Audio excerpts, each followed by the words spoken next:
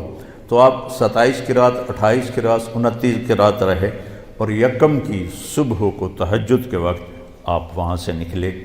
تو آپ نے مکے کو دیکھا تو کہیں کہیں چراغ ٹمٹماتے تھے، تو آپ نے کہا یا مکہ تو ما اطیبک من بلد واحبک الی لولا ان قومی اخرجونی منک لما سکنت غیرک۔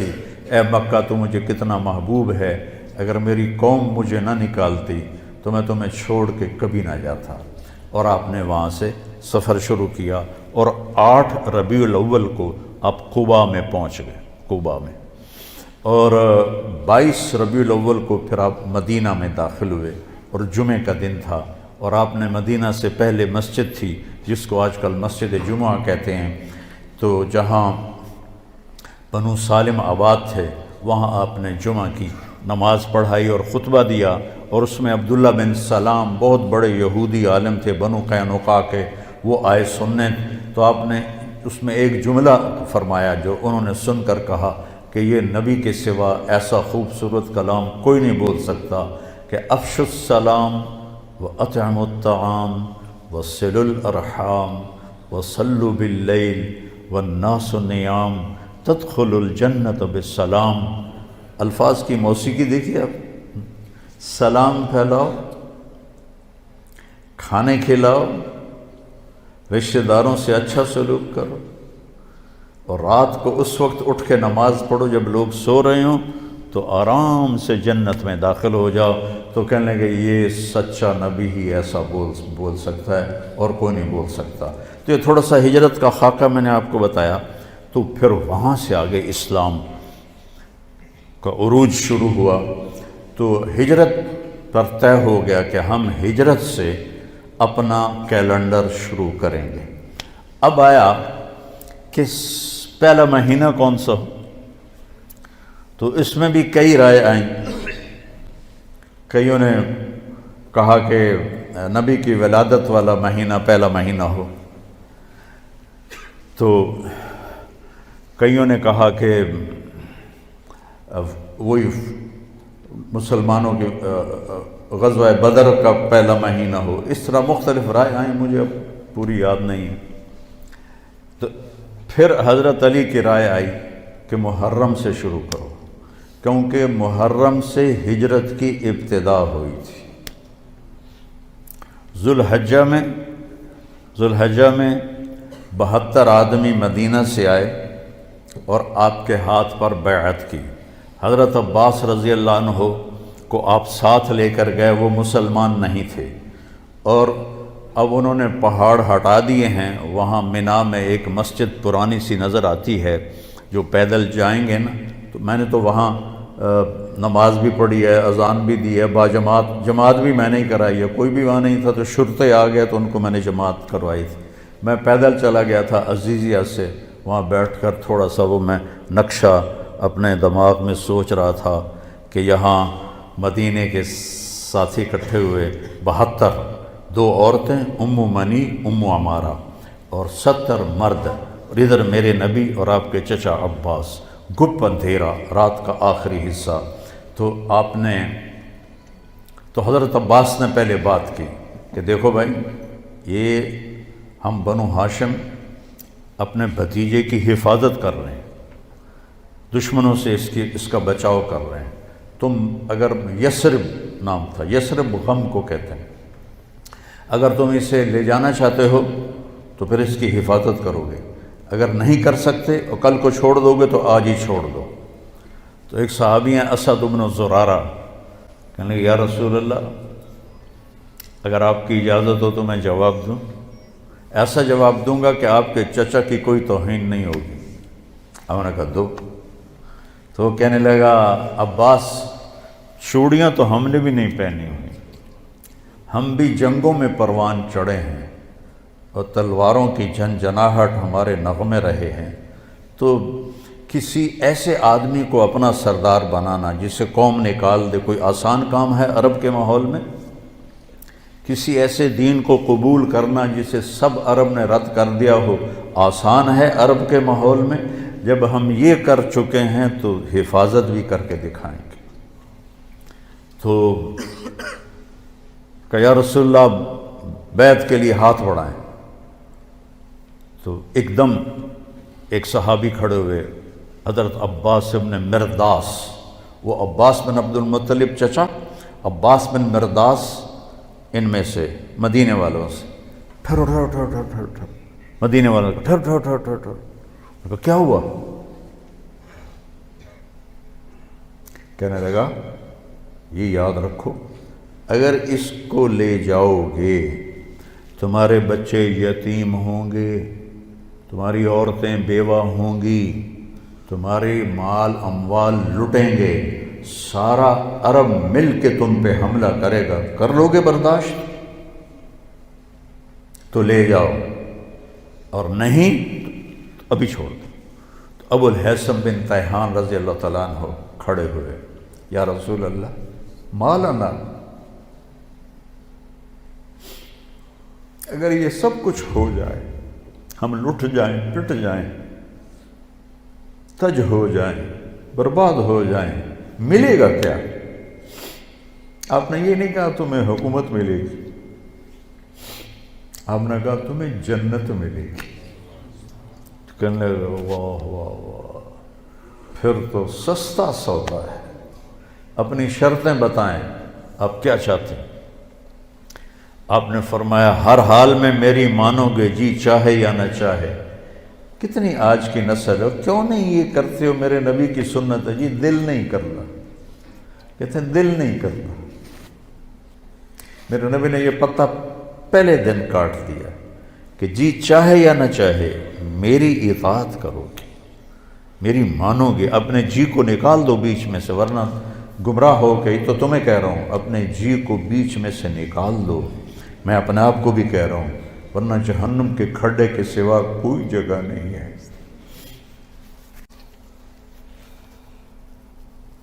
اپنے نبی کی زندگی پڑھو تو تمہیں پتہ چلے کہ کیا احسان کر گئے اپنی امت پر، وہ کتنا رو کے گئے اپنی امت کے لیے۔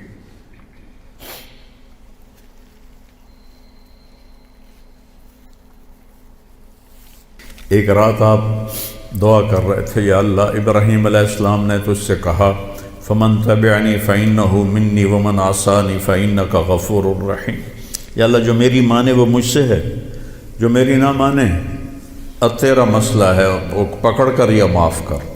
اور یا اللہ عیسیٰ علیہ السلام نے کہا تھا ان تعذبہم فإنہم عبادک وإن تغفر لہم فإنک انت العزیز الحکیم، یا اللہ تو معاف کر، تیری مرضی، پکڑ کر تیری مرضی، چوائس دے دی۔ اور کہا یا اللہ میں صرف ایک ہی بات کرتا ہوں، امتی امت، میں یہ نہیں کہتا ہوں کہ پکڑ یا چھوڑ، میں کہتا ہوں معاف کر، معاف کر، معاف کر۔ اور آپ کی دھاڑیں نکل گئیں تو جبریل آئے، اللہ نے بھیجا، میرے حبیب آپ کیوں رو رہے ہیں؟ اللہ کو تو پتہ تھا کیوں رو رہے ہیں، آپ تک بات پہنچانی تھی کہ جبریل مجھے میری امت کا غم رلا رہا ہے، ہم پیدا بھی نہیں ہوئے تھے اور وہ ہمارے لیے رو رہے تھے، تو کوئی گنجائش ہے کہ ہم ان کے طریقے کو چھوڑ کر کسی اور طرف جائیں؟ جبریل نے کہا یا رسول اللہ، اللہ فرما رہے ہیں ہم آپ کو آپ کی امت کے بارے میں خوش کر دیں۔ فرمایا تطیعوننی فی المنشط والمکرہ، جی چاہے یا نہ چاہے میری مان کے چلو گے۔ تنفقون علی فی العسر والیسر، تنگی اور فراخی میں میرے اوپر مال خرچ کرو گے، میری حفاظت کرو گے جیسے اپنے بچوں کی کرتے ہو، بھلائی کو پھیلاؤ گے، برائی کو مٹاؤ گے، اللہ کے راستے میں جہاد کرو گے، لوگوں کی لان تان سن کر اللہ کی اطاعت سے نہیں ہٹو گے۔ لوگوں کی لان تان، لوگ تانے دیں گے، کیا کیا کہیں گے۔ میں جب آج سے 52 سال پہلے جب میں اللہ نے مجھے میڈیکل سے موڑا اور میں نے مدرسے میں جانے کا کہا تو پورا خاندان 6 مہینے صرف میں ٹارگٹ ہوتا تھا، گالیاں، تانے، رائمنڈ والوں کو گالیاں، مولویوں کو گالیاں، مجھے گالیاں، میں تو ان کی اولاد تھا پھر مجھے بھی گالیاں، کہ پرواہ نہیں کرو گے، ڈٹ کے چلو گے، جم کے چلو گے۔ تو نے کہا جی اور کچھ؟ کہ بس اور کچھ نہیں، کہ ہاتھ بڑھائیں۔ تو آپ نے ہاتھ بڑھایا تو 2 صحابہ نے پہل کے لیے دوڑ لگائی، ایک برا بن معرور، ایک ابو الہیثم بن تیہان۔ تو بعض محدثین فرماتے ہیں کہ برا بن معرور کا ہاتھ پہلے پڑا اور بعض فرماتے ہیں ابو الحسن بن تیہان کا ہاتھ پہلے پڑا، اور میری رائے میں بھی یہی ہے کہ ابو الحسن بن تیہان وہ پہلے ان کا ہاتھ لگا، چونکہ انہوں نے پھر اس کے بعد ایک دم کہا یا رسول اللہ ایک بات ابھی بتا دیں، کل اللہ آپ کو فتح دے، عرب آپ کے تابع ہو، تو آپ ہمارا شہر چھوڑ کے مکہ تو واپس نہیں جائیں گے؟ یہ ابو الحسن نے کہا، تو آپ مسکرائے، کہا میرا جینا بھی تمہارے ساتھ ہے اور میرا مرنا بھی تمہارے ساتھ ہے۔ جب مکہ فتح ہوا تو آپ صفا پہاڑی پہ کھڑے ہو کر نا آپ نے لمبی دعا کی، تو انصار مدینہ آپس میں نا سرگوشیاں کرنے لگے، اخذتہ الرأفۃ ببلدہ، لگتا ہے اللہ کے نبی کو اپنے شہر کی محبت نے پکڑ لیا ہے اور شاید اب یہ مدینہ نہیں واپس جائیں گے۔ تو جبریل آئے، یا رسول اللہ انصار بدگمان ہو رہے ہیں، عشق بدگمان کر دیتا ہے، عشق کی زیادتی بدگمان کر دیتی ہے، چاہے وہ نبی کے ساتھ ہی کون ہو۔ تو انصار بدگمان ہو گئے، تو آپ ایسے ہاتھ اٹھائے ہوئے تھے، تو آپ نے ایک دم ایسے کہا یا معاشر الانصار ما اسمی اذن۔ پڑھا کرو یہ کہانیاں، تم پتہ نہیں کیا دیکھتے رہتے ہو، کیا سنتے رہتے ہو، کیا کرتے رہتے ہو، زندگی جیسی دولت کو ضائع کرتے ہو، زندگی جیسی دولت، ایک ایک پائی پہ لڑتے ہو اور زندگی جیسا سرمایہ برباد کرتے ہو۔ اے انصار کی جماعت، جانتے ہو میں کون ہوں؟ انا محمد بن عبداللہ، انا رسول اللہ، میں محمد میں اللہ کا رسول، میں تمہیں بول دے چکا ہوں میرا مرنا بھی تمہارے ساتھ ہے، میرا جینا بھی تمہارے ساتھ۔ تو سارے انصار رونے لگے گا، یا رسول اللہ محبت کی شدت کی وجہ سے بدگمانی پیدا ہوئی ہے، کوئی ایمان کی کمزوری کی وجہ سے نہیں۔ تو آپ نے فرمایا اللہ اس کا رسول تمہارا عذر قبول کرتے، سبحان اللہ، اللہ اس کا رسول تمہارا عذر قبول کرتے۔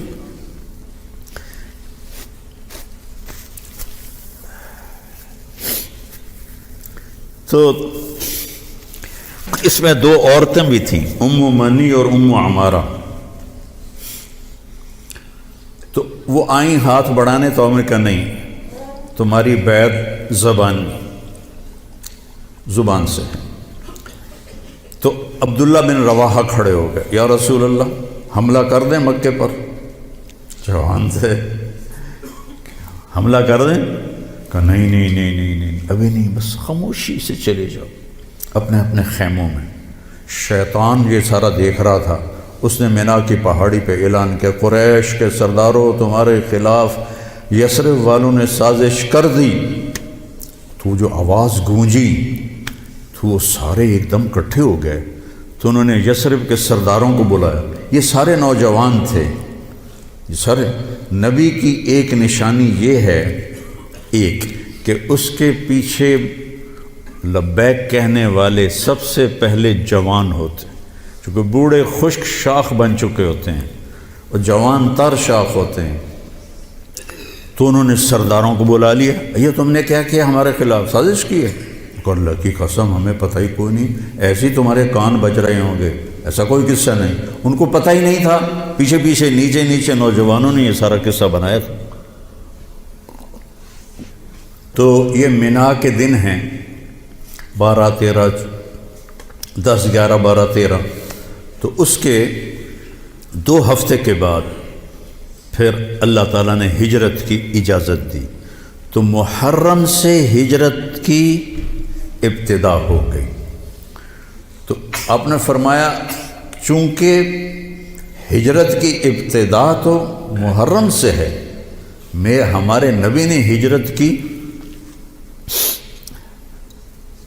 سفر میں جا کر 27 سفر، تو ہم ہجری شروع کریں گے وہاں سے اور سال شروع کریں گے محرم سے، کہ محرم سے ہجرت کی ابتدا ہوئی تھی، اور حاجی حج کر کے واپس جاتے ہیں تو محرم پہلا مہینہ بنتا ہے،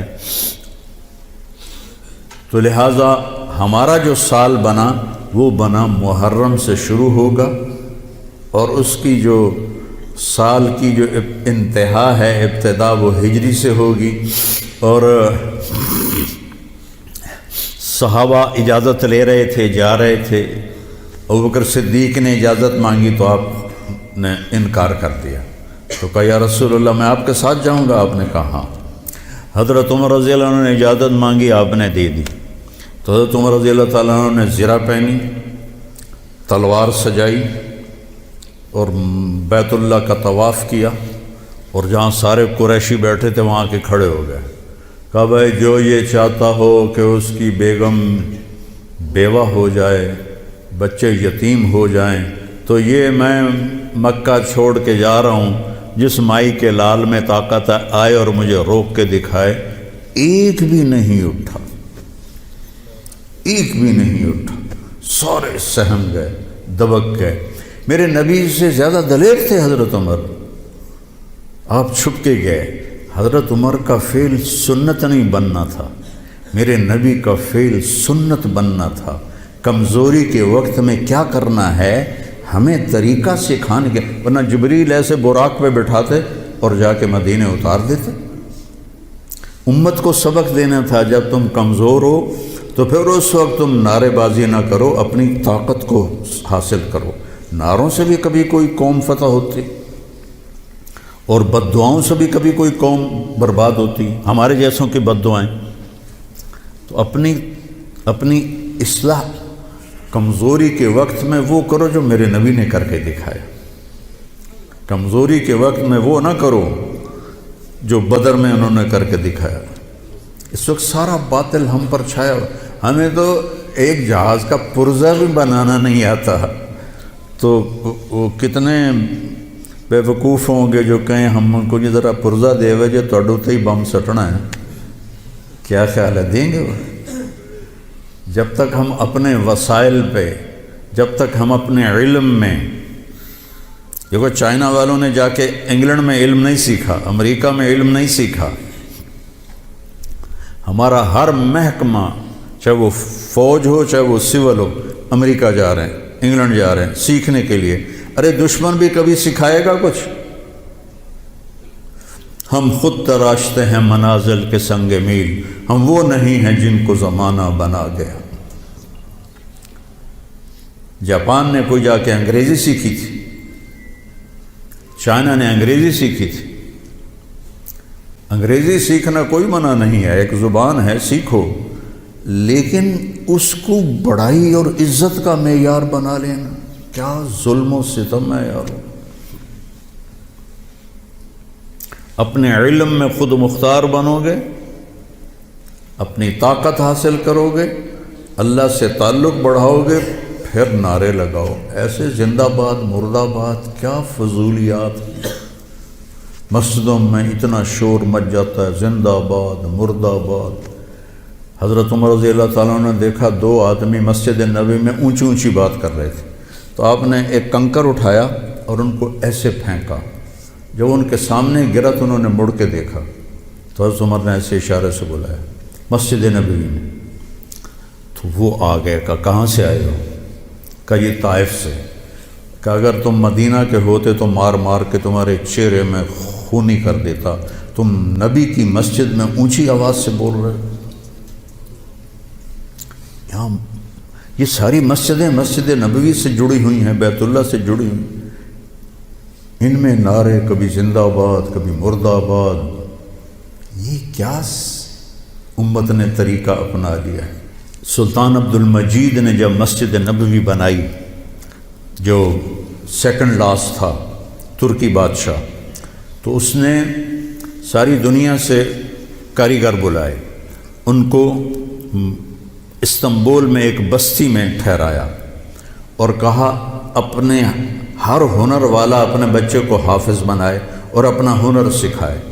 تو سب نے ایک ایک بچہ حافظ بنایا، اپنا تعمیراتی ہنر سکھایا، تو 3000 حفاظ اور کاریگر تیار ہوئے۔ ان کو سلطان عبد المجید نے مدینہ بھیجا اور انہوں نے مسجد نبوی کی تعمیر شروع کی، سارا ہر پتھر پہ قرآن پڑا ہوا ہے جو پرانی مسجد ہے۔ اور جب کوئی پتھر رکھتے تھے اور وہ تھوڑا بڑا ہوتا تھا، اس کے مطابق نہیں ہوتا تھا تو وہاں نشان لگاتے، وہاں بھی تراش سکتے تھے تیشے کے ساتھ، نشان لگاتے۔ جس بستی میں وہ ٹھہرے ہوئے تھے وہاں وہ پتھر واپس جاتا، وہاں اس کی کاٹ تراش کر کے پھر واپس بھیجا جاتا، پھر اسے لگایا جاتا، پھر وہ تھوڑا سا زیادہ ہوتا، پھر وہیں جاتا تھا اور وہاں جا کے تاکہ ٹھک ٹھک کی آواز میرے نبی کو تکلیف نہ دے۔ میرے نبی تو اپنی قبر میں زندہ ہیں تاکہ ان کو تکلیف نہ ہو، تو پھر اس کو واپس لا کے پھر جوڑا جاتا تھا۔ ایسے ہی بیت اللہ بنا، وہ جو پرانا اب انہوں نے گرا کے نیاب کر دیا، تو ہر پتھر پہ قرآن پڑھا گیا ہے، ہر پتھر پہ۔ اور مسجد کا ادب ایسا تھا۔ پھر اس کے بعد یہ نئی مسجد، ہر سال میں جاتا تھا، میں دیکھتا تھا وہ کاریگر سگریٹ پی رہے ہوتے تھے، دھواں اڑا رہے ہوتے تھے اور ساتھ تعمیر کر رہے ہوتے تھے۔ نہ وہ عشق میں رہیں گرمیاں، نہ وہ حسن میں رہیں شوخیاں، نہ وہ غزنوی میں تڑپ رہی، نہ وہ خم ہے زلف ایاز میں۔ وہ زمانہ ہی بدل گیا، وہ مسلمان آئے وہ شاک گئے وعدہ فردہ لے کر، اب انہیں ڈھونڈ چراغ رخ زیبا لے کر۔ تو ہمیں قمری سال دیا گیا، اس کی وجہ مجھے سمجھ آئی 2014 میں جب میں ناروے گیا، اور ناروے میں ہے اینڈ آف دا ورلڈ، شمال میں and of the world Norway میں ہے۔ میں وہاں گیا، اس علاقے میں 2 مہینے سورج نکلتا نہیں اور 2 مہینے ڈوبتا نہیں، تو کیلنڈر جو شمسی ہے وہ فیل ہو جاتا ہے۔ رات ہے لیکن سورج نکلا ہوا، پتہ نہیں دن ہے یا رات، دن ہے سورج نکلا ہوا، پتہ نہیں دن ہے یا رات ہے۔ تو کئی علاقے ہیں ایسے اوپر شمال میں جہاں سورج کا کیلنڈر فیل ہو جاتا ہے۔ تو 3 گھنٹے کا اوسلو سے جہاز تھا، آگے 5 گھنٹے کا موٹر کا سفر تھا، 8 کلومیٹر کی سرنگیں تھیں، اور پھر آخری بستی مچھیروں کی تھی، وہاں سے پھر 1.25 گھنٹہ آگے موٹر کا سفر تھا۔ تو جب ہم وہاں پہنچے تو وہ جون جولائی سورج ڈوبتا نہیں، 1 اگست کو ڈوبنا شروع کرتا ہے، اور ہم 4 اگست کو پہنچے، اور شروع میں بس 1 تاریخ کو ایسے ڈوبتا ہے، ایسے نکل آتا ہے، پھر 2 کو تھوڑا سا وقفہ کرتا ہے، 3 کو تھوڑا سا وقفہ کرتا ہے۔ 4 اگست کو 20 منٹ کی رات تھی، چونکہ میں 4 اگست کو گیا ہوں مجھے یاد ہے، 4 اگست کو 20 منٹ کی رات تھی، اور ہم وہاں پہنچے تو ابھی ہم نے مغرب بھی پڑھنی تھی، عشاء بھی پڑھنی تھی، اور سورج نکلنے سے پہلے فجر بھی پڑھنی تھی۔ تو یہ ایک انوکھا واقعہ میرے ساتھ آیا ہے جو شاید ہی کسی اور کے ساتھ پیش آیا ہو، یا میرے ساتھ جو ساتھی تھے، وہاں میں بھاگا اور ریلنگ تھی اس کے ساتھ کھڑے ہو کر میں نے اذان دی۔ مجھے اللہ کی مخلوق کو 2 دفعہ دیکھ کے ہیبت طاری ہوئی۔ ایک ماؤنٹ ایورسٹ کو دیکھا جب وہ پوری طرح ننگا تھا، چوٹی خالی تھی، دیکھ کر میں بالکل گم ہو گیا، جس کے کیل اتنے بڑے ہوں وہ اللہ کتنا بڑا ہوگا۔ اور ایک وہ جب میں اینڈ آف دی ورلڈ پر پہنچا تو اس کا وہ منظر دیکھ کے میں گم ہو گیا۔ میں نے اذان دی، ٹھنڈی ہوا چل رہی تھی، تو میں نے قبلہ دیکھنا چاہا تو چاند سامنے چمک رہا تھا، سورج فیل ہو گیا تھا، چاند چمک رہا تھا۔ تو آج سمجھ میں آیا کہ اللہ نے ہمیں چاند کا کیلنڈر کیوں دیا ہے، کہ میرا نبی سارے زمانے کا نبی ہے۔ جہاں سورج نہیں نکلتا اور جہاں سورج کئی مہینے نہیں ڈوبتا، اگر وہاں کوئی مسلمان ہیں تو دن رات کا حساب کیسے لگائیں گے؟ چاند کو دیکھ کر۔ میں نے چاند دیکھا، واہ واہ ابھی رات کھڑی ہے، تو وہ قبلہ فٹ کیا، مغرب کی نماز پڑھی۔ مغرب عشاء اکٹھے پڑھنا تو مسافر کے لیے جائز ہے باقی ائمہ کے نزدیک۔ تو پہلے مغرب پڑھی، پھر عشاء پڑھی، پھر ساتھ ہی میں نے فجر کی اذان دی. ہاں عشاء پڑھی. ایک وطر پڑھنا بھی سنت ہے. تو میں نے کہا بھائی آج ہکو وطر پڑھو کدیں فرض نہ نکل جاوے. تو ایک وطر پڑھا. پھر میں نے فجر کی اذان دی. ٹک ٹک ٹک ٹک 2 سنتیں پڑھیں. پھر والعصر انا اعطینا سے میں نے فرض نماز پڑھائی. اور بیٹھے ہی تھے کہ سورج آ کے السلام علیکم. تو وہاں جا کے مجھے یہ بات سمجھ میں آئی کہ اللہ نے ہمیں چاند کا کیلنڈر کیوں دیا ہے. یہ کہیں بھی ناکام نہیں ہوتا, کہیں فلاپ نہیں ہوتا. سورج کا کیلنڈر کتنی جگہ ہیں دنیا میں جہاں فلاپ ہو جاتا ہے, ناکام ہو جاتا ہے. تو یہ ہمارے نبی کی عالمی نبوت کی ایک دلیل چاند کا نظام شمسی بھی ہے. تو بھائیو میں بہت ساری باتیں وقت کے متعلق بتا گیا. کہنا تو یہ تھا کہ ہندسہ بدلا ہے تو اپنے آپ کو بھی بدلیں, توبہ کریں اپنے رب کی بارگاہ میں اور گناہوں سے توبہ کریں. پتہ نہیں کب عاصم کی طرح کس کو موت اٹھا کے لے جائے. تو نہ جانے بلا لے پیا کس گھڑی, تو کیا کیا کرے گی کھڑی دن کے دن. نہ جانے بلا لے پیا کس گھڑی, پتہ نہیں کب موت کا ڈنکا بج جائے. تو بھائیو اس سے پہلے توبہ کرو, اپنے رب کی بارگاہ میں جھکو, فرائض ادا کرو, 5 نمازیں پوری پڑھو, جھوٹ نہ بولو, سچ بولو, دھوکہ نہ دو, دیانتداری سے چلو, بدکاری نہ کرو, نکاح کرو, یہ نشے نہ کرو, حلال پیو, حلال کھاؤ, حرام نہ کماؤ, حلال کماؤ. ماں باپ زندہ ہیں تو ان کے آگے اف بھی نہ کرو. بیوی بچوں سے حسن سلوک رکھو, روب جمانا نہیں.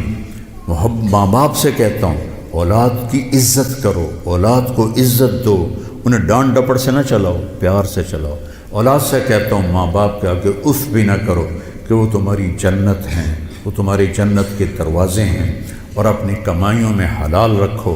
ایک دوسرے سے لڑے ہوئے ہو تو صلح کر لو, کہ اللہ پاک کو آپس کا لڑنا بالکل پسند نہیں ہے. اور اب یہ سیاست کا بازار گرم ہو رہا ہے, یہ نہیں منافقت ہے, منافقت کے سوا کچھ نہیں ہے. اس سے دور ہی رہو تو اچھا ہے. اور اگر کہیں کوئی سیاست کا کسی کو شوق ہے تو پھر اپنے مخالف کی بدخوئی نہ کرے, اس کی برائی نہ کرے, اس کو گالیاں نہ دے, اس کو برا بھلا نہ کہے, ورنہ اپنی آخرت خراب کرو گے. یہ ایم این اے ٹکے ٹکے بک رہے ہیں تو ان کی کیا حیثیت. آج کل کے وزیروں کو کون پوچھا, وزیر اعظم کو کوئی نہیں پوچھتا تو وزیروں کو کس نے پوچھنا. جب میں لاہور پڑھتا تھا تو مغربی پاکستان ہوتا تھا ایک صوبہ, اور اس کا گورنر تھا امیر محمد خان اکیلا, اور پورے مغربی پاکستان کے 11 وزیر تھے. ان کا روب بھی تھا, ان کے پاس پاور بھی تھی, ان کا پروٹوکول بھی تھا, وہ دیانتدار بھی تھے. کیا کریں, اپنے اوپر ہی روئیں, آنسو بہائیں. تو بھائی توبہ کرتے ہو سارے, کہو میرے ساتھ یا اللہ میری توبہ, پھر کہو یا اللہ میری توبہ, پھر کہو یا اللہ میری توبہ. انشاءاللہ ہماری توبہ قبول ہوگی. اور اگر کبھی ٹوٹ جائے پھر توبہ کر لینا, اللہ پھر معاف کر دے گا انشاءاللہ. Please subscribe Voxiders.